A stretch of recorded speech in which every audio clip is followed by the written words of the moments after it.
Let's get ready for temple. Nirjala ఏకాదశిని గుడికి వెళ్తున్నాం. ఇంట్లో పూజ చేసి వెళ్ళాలి, సో టైం లేదు, అందుకనే తొందర రెడీ అవుతున్నా. ఇలా బిజీ ఉన్నప్పుడు పుట్టుగెదర్ ఉండడానికి తక్కువ ఐటమ్స్ తోనే మేకప్ ఎట్లా వేసుకుంటానో చూపిస్తా. ఫస్ట్ అయితే స్కిన్ కేర్, నా సిరమ్, నెక్స్ట్ మాయిశ్చరైజర్. సాయంత్రం కాబట్టి సన్ స్క్రీన్ అప్లై చేయట్లేదు. ఫాలోడ్ బై ఫౌండేషన్, టింటో ఏం అప్లై చేయకుండా డైరెక్ట్ బ్లష్ అప్లై చేసుకుంటున్నా.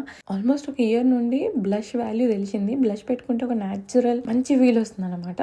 సో అలా బ్లష్ పెట్టుకొని ఫాలోడ్ బై స్ట్రోక్ క్రీమ్. ఇది ఫస్ట్ టైం వాడడం మంచిగా అనిపించింది. And next major turn out అయితే నాకు మస్కరా అనిపిస్తుంది అనమాట. This mascara is my current favourite, చాలా బాగుంది. And next lipstick.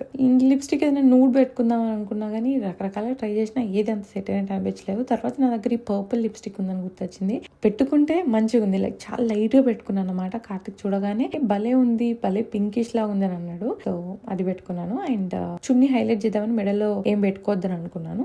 అండ్ చేతులకు వాచ్ పెట్టుకున్నా. ఫస్ట్ ఇయర్ రింగ్స్ ఉంచుకుందాం అట్లే అనుకున్నా కానీ ఏవీ లేకపోతే మరీ సింపుల్ గా ఉందనేసి ఆ ఇయర్ రింగ్స్ తీసేసి నా ఇయర్ రింగ్స్ డబ్బా నుండి ఇట్లా హ్యాంగింగ్ ఇయర్ రింగ్స్ పెట్టుకున్నాను అనమాట. దీనివల్ల ఓవరాల్ లుక్ నీట్ గా మంచిగా ఉంది అనిపించింది. డ్రెస్ కి అయితే మేజర్ ఓన్లీ హ్యాండ్సే హైలైట్. అండ్ చున్నీ చిన్నగా లైట్ వెయిట్ గా నెక్ వేసుకునేలా ఇచ్చారు అనమాట. సో ఓవరాల్ లుక్ అయితే ఇలా ఉంది. మీకు ఏమనిపించిందో చెప్పండి. డీటెయిల్స్ కావాలంటే డిస్క్రిప్షన్ లో ఉంది. వీడియో నచ్చితే లైక్ చేయండి అండ్ ఫాలో మీ.